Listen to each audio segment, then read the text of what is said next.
ഓം ശാന്തി. ഇന്നത്തെ മുരളിയുടെ ചർച്ചയിലേക്ക് കടക്കാം.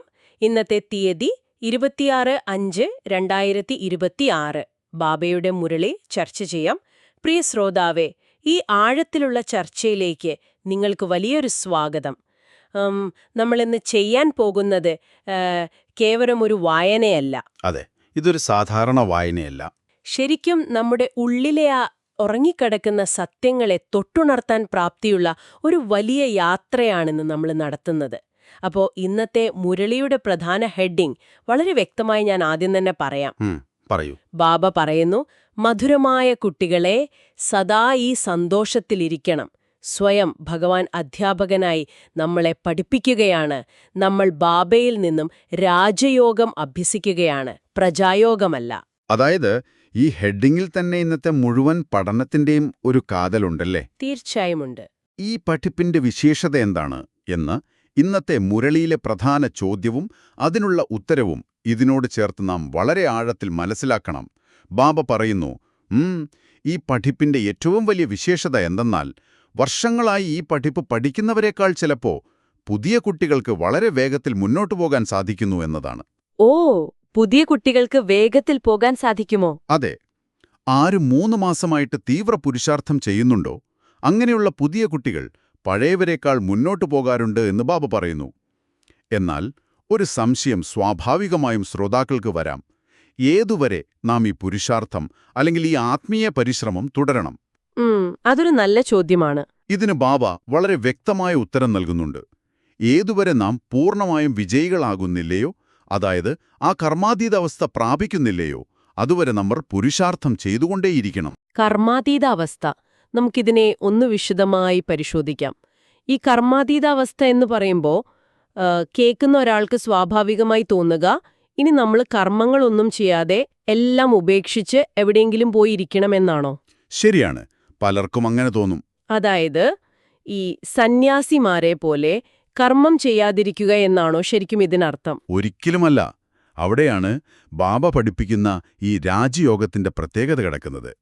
കർമാതീത അവസ്ഥ എന്നാൽ കർമ്മം ചെയ്യാതിരിക്കുക എന്നല്ല, മറിച്ച് നാം ചെയ്യുന്ന ഓരോ കർമ്മത്തിന്റെയും ബന്ധനങ്ങളിൽ നിന്ന് പൂർണ്ണമായും മുക്തരാവുക എന്നാണ്. എന്നുവെച്ചാൽ ഒരു താമരയിലയിലെ വെള്ളത്തുള്ളി പോലെ, വെള്ളത്തിൽ കിടക്കുമ്പോഴും അതിൽ നനയാത്തതുപോലെ നമ്മൾ ഈ ലോകത്ത് എല്ലാ കടമകളും ചെയ്യുമ്പോഴും അതിന്റെ പാപപുണ്യങ്ങളുടെ കണക്കുകളിൽ ഒട്ടി നിൽക്കാതിരിക്കുക. വളരെ മനോഹരമായ ഉദാഹരണം. അതെ, നമ്മുടെ പഴയ എല്ലാ കർമ്മക്കണക്കുകളും തീർത്ത് സീറോ ആകുന്ന അവസ്ഥയാണ് കർമാതീത അവസ്ഥ. അതിനുവേണ്ടിയാണ് നമ്മൾ നിരന്തരം പുരുഷാർത്ഥം ചെയ്യുന്നത്. അതൊരു വലിയ തിരിച്ചറിവാണ്. സാധാരണ സ്കൂളുകളിൽ നിന്നോ കോളേജുകളിൽ നിന്നോ എത്ര വ്യത്യസ്തമാണിതല്ലേ? നമ്മൾ പലപ്പോഴും ചിന്തിക്കാറുണ്ട്, ഈശ്വരൻ എന്ന് പറയുന്നത് എവിടെയോ ഇരുന്ന് നമ്മളെ വെറുതെ നിയന്ത്രിക്കുന്ന ഒരു ശക്തിയാണെന്ന്. അതെ. എന്നാൽ ഭഗവാൻ തന്നെ നേരിട്ട് നമ്മുടെ അധ്യാപകനാകുക എന്ന് പറയുമ്പോൾ അത് നൽകേണ്ട അവബോധം എത്ര വലുതാണ്. ഈ വിദ്യാലയത്തിന്റെ പ്രത്യേകതകൾ എന്തെല്ലാമാണ് നമുക്കൊന്നുകൂടി ആഴത്തിൽ നോക്കാം. കാരണം ബാബ പറയുന്നു, നമ്മൾ ഇരിക്കുന്നത് ഒരു സാധാരണ ക്ലാസ് മുറിയിലല്ല, പരിധിയില്ലാത്ത അച്ഛന്റെ വിദ്യാലയത്തിലാണ്. അതെ, ഇവിടെയാണ് നമ്മൾ ഭൗതികമായ കാഴ്ചപ്പാടുകളിൽ നിന്നും പൂർണ്ണമായും മാറേണ്ടത്. നോക്കൂ, ലോകത്തിലെ ഒരു അധ്യാപകൻ എപ്പോഴും മനുഷ്യരെ അവരുടെ ശാരീരികമായ സ്വത്വത്തിലൂടെയാണ് കാണുന്നത്. ശരിയാണ്. എന്നാൽ ബാബ പറയുന്നു, ഈ വിദ്യാലയത്തിൽ ഭഗവാൻ പഠിപ്പിക്കുന്നത് ഗുജറാത്തിക്കാരെയോ മറാഠികളെയോ അല്ലെങ്കിൽ ഏതെങ്കിലും പ്രത്യേക ദേശക്കാരെയോ അല്ല. ഈ പഠിപ്പ് ആത്മാക്കൾക്ക് വേണ്ടിയുള്ളതാണ്. അതായത് ശരീരത്തിനല്ല പ്രാധാന്യം. അതെ, ശരീരത്തിന്റെ നാമവും രൂപവും വെച്ചല്ല ഇവിടെ പ്രവേശനം. ഭഗവാൻ ആത്മാവിനോടാണ് സംസാരിക്കുന്നത്. പിന്നെ മറ്റൊരു വലിയ തെറ്റിദ്ധാരണയെക്കുറിച്ച് ബാബ ഓർമ്മിപ്പിക്കുന്നുണ്ട്. എന്താണത്? ഭഗവാനുവാച എന്ന് കേൾക്കുമ്പോൾ ഭൂരിഭാഗം പേരും അത് ശ്രീകൃഷ്ണനാണെന്ന് തെറ്റിദ്ധരിക്കുന്നു. എന്നാൽ ഭഗവാൻ ഒന്നേയുള്ളൂ, അത് ഉയർന്നതിലും ഉയർന്നവനായ നിരാകാരനായ ശിവപരമാത്മാവാണ്. നമ്മൾ അമ്പലങ്ങളിൽ കാണാറുണ്ടല്ലോ. അതെ, നമ്മൾ ഭാരതത്തിലുടനീളമുള്ള ശിവക്ഷേത്രങ്ങളുടെ പ്രതിഷ്ഠ ശ്രദ്ധിച്ചിട്ടില്ലേ? ആ ശിവലിംഗം ഈ നിരാകാര സ്വരൂപത്തിന്റെ പ്രകാശബിന്ദുവായ ഭഗവാന്റെ ഏറ്റവും വലിയ തെളിവാണ്. എനിക്കിവിടെ വളരെ കൗതുകകരമായി തോന്നിയൊരു കാര്യമുണ്ട്. അതായത് ലോകത്തിലെ അധ്യാപകർ നമ്മളെ എന്താണ് പഠിപ്പിക്കുന്നത്? അവർക്ക് ഒരു പ്രത്യേക വിഷയം മാത്രമേ പഠിപ്പിക്കാൻ സാധിക്കൂ. തീർച്ചയായും. സയൻസ് പഠിപ്പിക്കുന്ന അധ്യാപകന് ചിലപ്പോൾ ചരിത്രം പഠിപ്പിക്കാൻ കഴിഞ്ഞെന്നു വരില്ല. എന്നാൽ ബാബയാകുന്ന ഈ നിരാകാരനായ അധ്യാപകൻ നമ്മുടെ മുഴുവൻ ജീവിതചക്രവും, ഈ സൃഷ്ടിയുടെ ആദി മധ്യ അന്ത്യവും നമ്മളെ ഒരേ സമയം പഠിപ്പിക്കുന്നു. അതെ, അത് വളരെ ശരിയാണ്. മുസ്ലിം ധർമ്മത്തിലുള്ളവർ കുട്ടികളെ താഴെയിരുത്തി വളരെ ശ്രദ്ധയോടെയും ഭക്തിയോടെയും പഠിപ്പിക്കുന്നതുപോലെ നമ്മളിപ്പോൾ സാക്ഷാൽ ബാബയുടെ സന്മുഖത്തിലാണ് പഠിക്കാനായിരിക്കുന്നത്. തീർച്ചയായും. എന്തുകൊണ്ടാണ് ഈ പഠനത്തിൽ ഇത്രയും ശാന്തിയും സന്തോഷവും ഉണ്ടാകേണ്ടത് എന്ന് ബാബ കൃത്യമായി പറയുന്നുണ്ട്. കാരണം ബാബ നമ്മളെ പഠിപ്പിക്കുന്നത് വെറുമൊരു പ്രജയാകാനുള്ള യോഗമല്ല, മറിച്ച് രാജാവായി മാറാനുള്ള രാജയോഗമാണ്. രാജയോഗം, അത് വളരെ പ്രധാനപ്പെട്ട ഒരു വാക്കാണ്. അതെ, ബാബ പരംധാം നിവാസിയാണ്. അതായത് ഈ ശബ്ദത്തിന്റെ ലോകത്തിനപ്പുറത്തുള്ള ശാന്തിധാമത്തിൽ വസിക്കുന്നവനാണ്. ആ പരംധാം നിവാസിയായ ബാബ വെറുതെ ആകാശത്തുനിന്ന് എന്തെങ്കിലും ഉപദേശം നൽകുകയല്ല. അതെ, അവിടെയാണ് വ്യത്യാസം.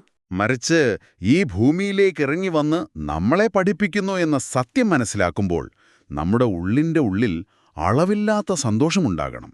അപ്പോൾ ഇവിടെ വളരെ സ്വാഭാവികമായ ഒരു ചോദ്യം വരും. ഭഗവാൻ നിരാകാരനാണെന്ന് ബാബ പറയുന്നു. സ്വന്തമായി ഒരു ഭൗതിക ശരീരമില്ലാത്ത ഭഗവാന് എങ്ങനെയാണ് ഈ ലോകത്തു വന്ന് ഒരു അധ്യാപകനെ പോലെ നമ്മളെ പഠിപ്പിക്കാൻ സാധിക്കുക? എങ്ങനെ സംസാരിക്കും? വളരെ പ്രധാനപ്പെട്ട ഒരു ചോദ്യമാണിത്. ഇവിടെയാണ് ബാബ മാധ്യമത്തിന്റെ കാര്യം പറയുന്നത്. ഭഗവാൻ പഠിപ്പിക്കുന്നത് ഒരു വൃദ്ധ ശരീരത്തിലൂടെയാണ്, അതായത് പ്രജാപിതാ ബ്രഹ്മാവിലൂടെ. അതെ, ശിവബാബ ബ്രഹ്മാവിലൂടെയാണ് നമുക്ക് രാജയോഗം പഠിപ്പിച്ചു തരുന്നത്. കാരണം മനുഷ്യരോട് സംസാരിക്കാൻ മനുഷ്യന്റേതായ ഒരു വാചാമാധ്യമം ആവശ്യമാണ്. ആ മാധ്യമമാണ് ബ്രഹ്മാവ്. ഈ ബ്രഹ്മാവിനെക്കുറിച്ച് ബാബ പറയുന്ന മറ്റൊരു കാര്യം എന്നെ ശരിക്കും അത്ഭുതപ്പെടുത്തി. ബ്രഹ്മാവും ശ്രീകൃഷ്ണനും ഒരേ ആത്മാവിന്റെ ആദ്യത്തെയും അവസാനത്തെയും ജന്മങ്ങളാണ് എന്നതാണ് ബാബ നൽകുന്ന അറിവ്. ശരിയാണ്. അതായത് ആദ്യത്തെ ജന്മത്തിൽ സ്വർണയുഗത്തിൽ ആരാണോ ശ്രീകൃഷ്ണനായിരുന്നത്, ആ ആത്മാവ് തന്നെ തന്റെ 84 ജന്മങ്ങളുടെ ചക്രം പൂർത്തിയാക്കി അവസാനത്തെ 84ാമത്തെ ജന്മത്തിൽ ബ്രഹ്മാവായി മാറുന്നു. ഇത് വളരെ വലിയൊരു വെളിപ്പെടുത്തലല്ലേ? അതെ, ഈയൊരു രഹസ്യം വലിയൊരു സമസ്യയ്ക്കുള്ള ഉത്തരമാണ് നൽകുന്നത്. ജനനമരണ ചക്രത്തെക്കുറിച്ച് ബാബ വളരെ ആഴത്തിൽ വിശദീകരിക്കുന്നുണ്ട്. എല്ലാവരും 84 ജന്മങ്ങൾ എടുക്കുന്നില്ല എന്ന് ബാബ പറയുന്നു. ഓ, എല്ലാവർക്കും 84 ജന്മങ്ങളില്ലേ? ഇല്ല. ചിലർക്ക് ഒരു ജന്മമേ ഉണ്ടാവുകയുള്ളൂ, ചിലർക്ക് കുറച്ച് ജന്മങ്ങൾ. എന്നാൽ ആദിദേവനും ആദിദേവിയുമായ ബ്രഹ്മാവും സരസ്വതിയുമാണ് സർവ്വ ആത്മാക്കളുടെയും ബീജസമാനമായവർ. അവരാണ് 84 ജന്മങ്ങൾ പൂർണ്ണമായും എടുത്ത് ആദ്യ നമ്പറിൽ വരുന്നത്. മനസ്സിലായി. ഈ പ്രജാപിതാ ബ്രഹ്മാവിലൂടെ നമ്മളെ ശൂദ്രനിൽ നിന്നും പൂർണ്ണമായി പരിവർത്തനപ്പെടുത്തി ബാബ ബ്രാഹ്മണനാക്കുകയാണ്. പിന്നീട് ആ ബ്രാഹ്മണൻ ഭാവിയായ ദേവതയായി മാറുന്നു. ബാബ പറയുന്നു, ജനക മഹാരാജാവ് കേവലം 1 സെക്കൻഡിൽ ജീവൻ മുക്തി പ്രാപ്തമാക്കി സ്വർഗവാസിയായി എന്ന്. 1 സെക്കൻഡിൽ? അതെ. അതുപോലെ ഈ രാജയോഗത്തിലൂടെ നമ്മളും സെക്കൻഡുകൾക്കുള്ളിൽ ജീവൻ മുക്തിയുടെ, അതായത് ജീവിച്ചിരിക്കെ തന്നെ എല്ലാ ദുഃഖങ്ങളിൽ നിന്നും മുക്തരാകുന്ന അവസ്ഥയുടെ അവകാശികളായി മാറുകയാണ്. എനിക്കിവിടെ ഒരു ചെറിയ സംശയമുണ്ട്, അല്ലെങ്കിൽ ഒരു മറുചോദ്യം ചോദിക്കാൻ തോന്നുന്നു. ഭക്തിമാർഗത്തിൽ നമ്മൾ എപ്പോഴും കേൾക്കുന്ന ഒരു കാര്യമാണ് മോക്ഷമെന്നത്. മോക്ഷം, ജനന മരണ ചക്രത്തിൽ നിന്നുള്ള പൂർണ്ണമായ മോചനം, അല്ലെങ്കിൽ ഈശ്വരനിൽ ലയിച്ചു ചേരുക എന്നതൊക്കെയാണ് പലരും പരമമായ ലക്ഷ്യമായി കാണുന്നത്. ഈ നാടകത്തിൽ ജനിച്ചും മരിച്ചും മനുഷ്യരാകി ക്ഷീണിച്ചിരിക്കുകയാണ്. ശരിയാണ്. പക്ഷേ ഈ നാടകത്തിൽ നിന്ന് ആർക്കും എക്സിറ്റ് ഇല്ല. 84 ജന്മങ്ങളുടെ ചക്രം നമ്മൾ കറങ്ങിയേ തീരൂ എന്ന് ബാബ പറയുമ്പോ അത് കേൾക്കുന്ന ഒരാൾക്ക് ആദ്യം തോന്നുന്ന ചെറിയൊരു നിരാശയല്ലേ? എന്തിനാണ് വീണ്ടും വീണ്ടും ജനിക്കുന്നത് എന്ന് തോന്നില്ലേ? നിങ്ങൾ ചോദിച്ചത് വളരെ ന്യായമായൊരു ചോദ്യമാണ്. ഭൂരിഭാഗം മനുഷ്യരും മോക്ഷം ആഗ്രഹിക്കുന്നത് അവർ ഈ ലോകത്തിലെ ദുഃഖങ്ങളും കഷ്ടപ്പാടുകളും കണ്ട് മടുത്തതുകൊണ്ടാണ്. എന്നാൽ ബാബ ഇതിന്റെ യഥാർത്ഥ ശാസ്ത്രം നമുക്ക് പറഞ്ഞു തരുന്നു. എന്താണത്? ആത്മാവ് എന്നത് അവിനാശിയായ ചൈതന്യമുള്ള ഒരു ഊർജ്ജമാണ്. അതിനൊരിക്കലും ശൂന്യതയിൽ ലയിച്ച് ഇല്ലാതാകാനോ എന്നേക്കുമായി നിഷ്ക്രിയമായിരിക്കാനോ സാധിക്കില്ല. സ്വർണയുഗത്തിലെ ആ നിരന്തരമായ സന്തോഷവും ദേവതാപദവിയും അനുഭവിക്കണമെങ്കിൽ നമ്മൾ ഈ നാടകത്തിൽ വന്നേ മതിയാവൂ. അതായത് മോക്ഷമല്ല പരിഹാരം? അല്ല. ബാബ പറയുന്നു, ഭാരതത്തിൽ അനേകം വഴികളും അഭിപ്രായങ്ങളുമുണ്ട്. ഋദ്ധിസിദ്ധികളും മായാജാലങ്ങളും കാണിച്ച് വായുവിൽ നിന്ന് ഭസ്മം വരുത്തി മനുഷ്യരെ അത്ഭുതപ്പെടുത്തുന്നവരുണ്ട്. എന്നാൽ ബാബ ഇതൊന്നുമല്ല ചെയ്യുന്നത്. അതെ. ബാബ ഇവിടെ സത്യനാരായണ കഥയിലൂടെ, അതായത് അമരകഥയിലൂടെ നമ്മളെ നരനിൽ നിന്നും നേരിട്ട് നാരായണനാക്കുകയാണ് ചെയ്യുന്നത്. ജനനമരണ ചക്രത്തിൽ നിന്ന് ഓടി ഒളിക്കാനല്ല, മറിച്ച് ആ ചക്രത്തിലെ ഓരോ ജന്മവും എത്രത്തോളം മനോഹരമാക്കാം എന്നാണ് ബാബ പഠിപ്പിക്കുന്നത്. വളരെ മനോഹരം. അപ്പോൾ നമ്മൾ യഥാർത്ഥത്തിൽ ഈ നാടകത്തെ പേടിക്കേണ്ടതില്ല, മറിച്ച് അതിന്റെ സംവിധായകനെ അറിഞ്ഞ് നമ്മുടെ റോള് ഭംഗിയാക്കുകയാണ് വേണ്ടത്, അല്ലേ? അതെ, തീർച്ചയായും. ഈ യാഥാർത്ഥ്യം മനസ്സിലാകുമ്പോഴാണ് ലോകചരിത്രവും ഭൂമിശാസ്ത്രവും വീണ്ടും ആവർത്തിക്കപ്പെടും എന്ന് ബാബ പറയുന്നത് നമുക്ക് വ്യക്തമാകുന്നത്. ഇപ്പൊ നോക്കൂ, നമ്മൾ നിൽക്കുന്നത് സംഗമയുഗത്തിലാണ്. ബാബ പറയുന്നു, ഇതാണ് സത്യമായ കുംഭമേള. ആത്മാവും പരമാത്മാവും തമ്മിലുള്ള യഥാർത്ഥ സംഗമം. അതെ അതെ. ഒരു വശത്ത് തകർന്നുകൊണ്ടിരിക്കുന്ന പഴയ ലോകം, മറുവശത്ത് ഉയർന്നുവരുന്ന പുതിയ ലോകം.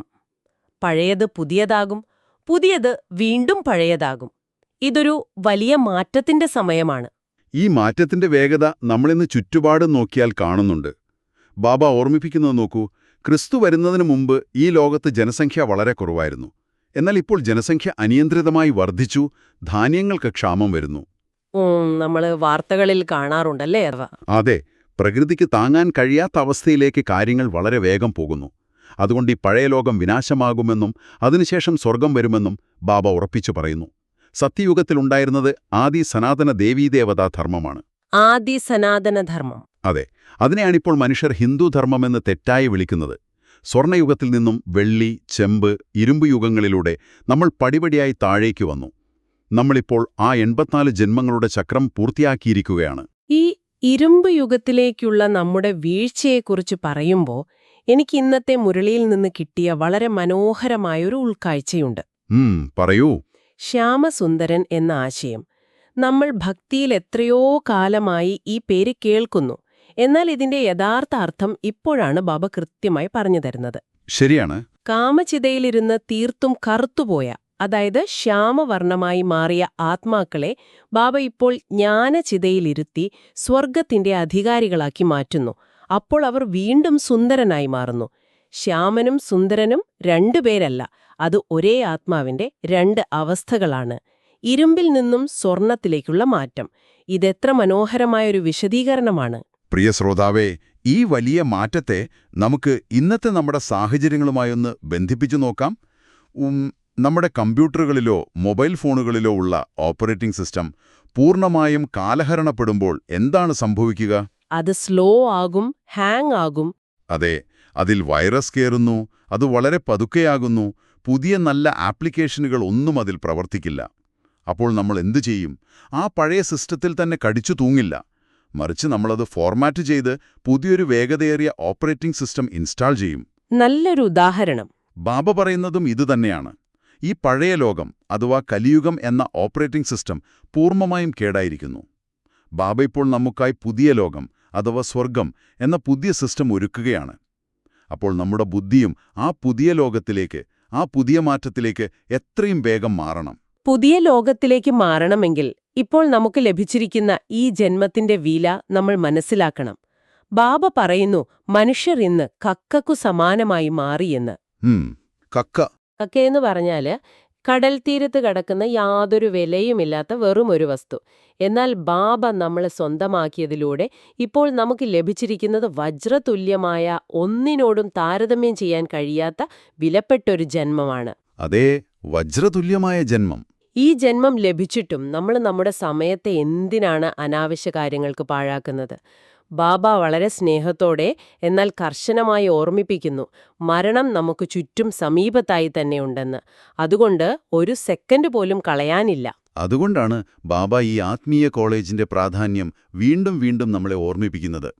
ലോകത്തിലെ കോളേജുകളിൽ പോയി പഠിച്ചാൽ ഒരുപക്ഷേ നിങ്ങൾക്ക് ഭൗതികമായ സമ്പത്ത് കിട്ടിയേക്കാം. പക്ഷേ ജീവിതകാലം മുഴുവൻ ആരോഗ്യമോ യഥാർത്ഥ സന്തോഷമോ അവർക്ക് ഉറപ്പു നൽകാൻ കഴിയില്ല. സത്യം. എന്നാൽ സ്വയം ഭഗവാൻ പഠിപ്പിക്കുന്ന ഈ ആത്മീയ കോളേജിലൂടെ മനുഷ്യർ സദാ ആരോഗ്യമുള്ളവരും സമ്പന്നരും സന്തുഷ്ടരുമായി മാറുന്നു. ഈ രാജയോഗത്തിലൂടെ നമ്മുടെ ആയുസ്സും വർദ്ധിക്കുന്നു എന്ന് ബാബ പറയുന്നു. ഇതൊരു സർവകലാശാലയും കോളേജും കൂടിയാണ്. അപ്പോൾ ഇതെല്ലാം കേൾക്കുമ്പോൾ നമ്മൾ പ്രായോഗികമായി എന്താണ് ചെയ്യേണ്ടത്? ഇതാണ് ഇന്നത്തെ ധാരണയ്ക്കുള്ള മുഖ്യസാരം. നമുക്കിത് വളരെ കൃത്യമായി മനസ്സിലാക്കാം. ഈ വജ്രതുല്യമായ ജന്മത്തെ വിലയില്ലാത്ത കക്കക്കു പിന്നിൽ പാഴാക്കരുതെന്നതാണ് ആദ്യത്തെ പോയിന്റ്. തന്റേതായി എന്തെല്ലാമുണ്ടോ, അത് സമയമാകട്ടെ, സമ്പത്താകട്ടെ, അവയെല്ലാം ഈശ്വരീയമായ ആത്മീയ സേവനത്തിൽ സഫലമാക്കണം. അതെ, സഫലമാക്കണം.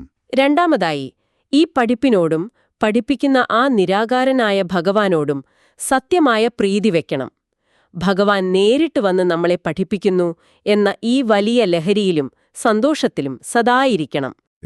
ഈ സന്തോഷത്തിൽ സദായിരിക്കാൻ നമ്മളെ സഹായിക്കുന്ന വളരെ ശക്തമായ ഒരു വരദാനമാണ് ബാബ ഇന്ന് നമുക്ക് നൽകിയിരിക്കുന്നത്.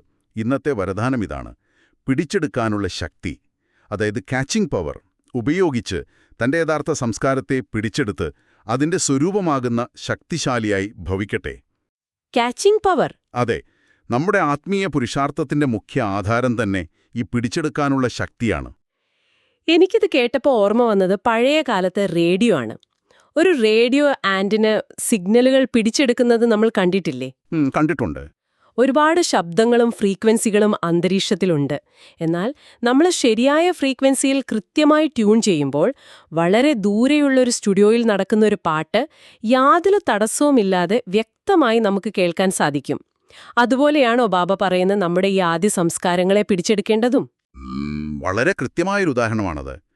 ബാബ പറയുന്നതും അതുതന്നെയാണ്. ഇന്ന് ശാസ്ത്രം പഴയ ശബ്ദങ്ങളെ അതിസൂക്ഷ്മമായ ഉപകരണങ്ങളിലൂടെ പിടിച്ചെടുക്കാൻ ശ്രമിക്കുന്നതുപോലെ സൈലൻസിന്റെ ശക്തിയിലൂടെ, അഥവാ നിശബ്ദതയുടെ ശക്തിയിലൂടെ നമ്മുടെ ആദി ദൈവിക സംസ്കാരത്തെ നാം പിടിച്ചെടുക്കണം. ഓ, നിശബ്ദതയിലൂടെ. അതെ, 5000 വർഷങ്ങൾക്ക് മുൻപ് സ്വർണ്ണയുഗത്തിൽ നാം അനുഭവിച്ച ആ ശാന്തിയും പരിശുദ്ധിയും ഞാനതുതന്നെയായിരുന്നു, ഇപ്പോൾ അത് വീണ്ടും ആയിക്കൊണ്ടിരിക്കുകയാണ് എന്ന സ്മൃതിയിൽ നാം ഇരിക്കണം. എത്രത്തോളം നാം ആ സംസ്കാരത്തെ നമ്മുടെ ബുദ്ധി കൊണ്ട് പിടിച്ചെടുക്കുന്നുവോ അത്രത്തോളം നമ്മൾ പ്രായോഗിക ജീവിതത്തിൽ അതിന്റെ സ്വരൂപമായി മാറും. ഇന്നലെ നടന്ന കാര്യം പോലെ ആ പഴയ ഓർമ്മകൾ സ്പഷ്ടമാകുമ്പോഴാണ് നമ്മൾ ശരിക്കും ശക്തിശാലികളാകുന്നത്. ആ ഒരു സ്മൃതിയിലിരിക്കുമ്പോൾ സ്വാഭാവികമായും നമ്മുടെ ഉള്ളിൽ അചഞ്ചലമായ സന്തോഷം നിറയും. അതാണ് ഇന്നത്തെ സ്ലോഗൻ നമ്മളോട് പറയുന്നത്. ഇന്നത്തെ സ്ലോഗൻ ഇതാണ്: ബ്രാഹ്മണ ജീവിതത്തിന്റെ ശ്വാസം സന്തോഷമാണ്. ശരീരം നഷ്ടപ്പെട്ടാലും സന്തോഷം പോകരുത്. വളരെ വലിയൊരു വരിയാണത്.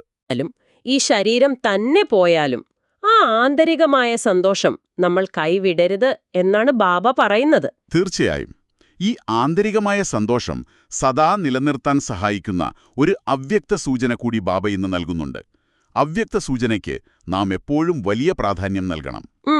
എന്താണത്? ബാബ പറയുന്നു, സദാ അചഞ്ചലവും ദൃഢവുമായ ഏകരസസ്ഥിതിയുടെ അനുഭവം ചെയ്യൂ. ഇവിടെ ബാബ വളരെ രസകരമായ ഒരു ലൗകിക ഉദാഹരണം പറയുന്നുണ്ട്. മൊത്തമായി, അതായത് ഹോൾസെയിലായി വ്യാപാരം നടത്തുന്നവർ സദാ ഏകരസമായിരിക്കുന്നു.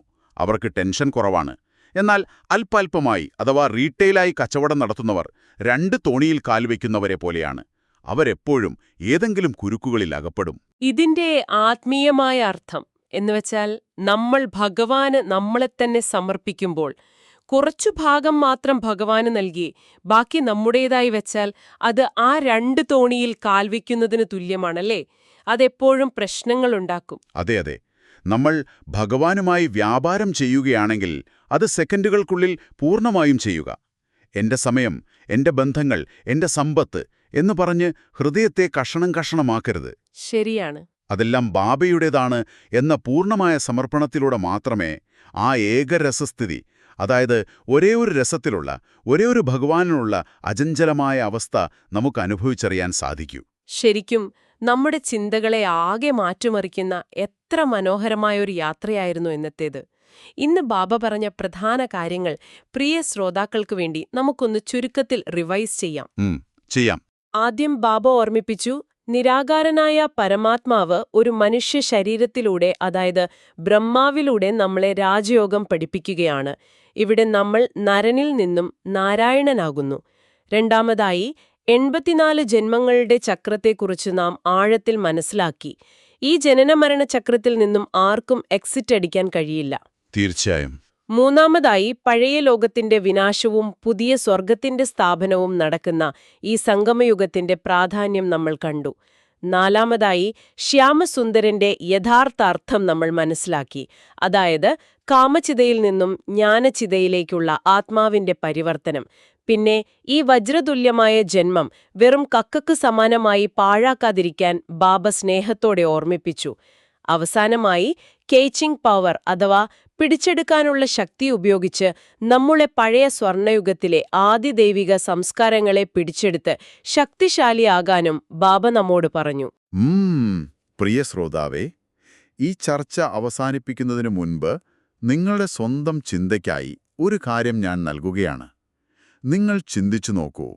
ബാബ പറയുന്നതുപോലെ നിങ്ങളുടെ ഉള്ളിലെ ആ യഥാർത്ഥ ദൈവീക സംസ്കാരം ഒന്ന് സങ്കൽപ്പിച്ചു നോക്കൂ.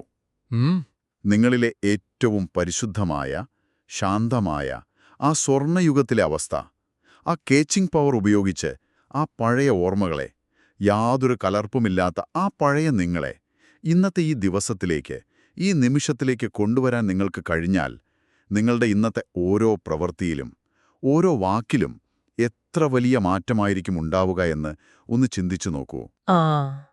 ആ ഒരു മനോഹരമായ ചിന്തയോടെ ആ പഴയ ദൈവീക സംസ്കാരത്തെ റേഡിയോ സിഗ്നൽ പോലെ ഇന്നത്തെ നമ്മുടെ ജീവിതത്തിലേക്ക് പിടിച്ചെടുക്കാം എന്ന ദൃഢമായ ഉറപ്പോടെ നമുക്കിന്നത്തെ ചർച്ച ഇവിടെ അവസാനിപ്പിക്കാം. ഓം ശാന്തി.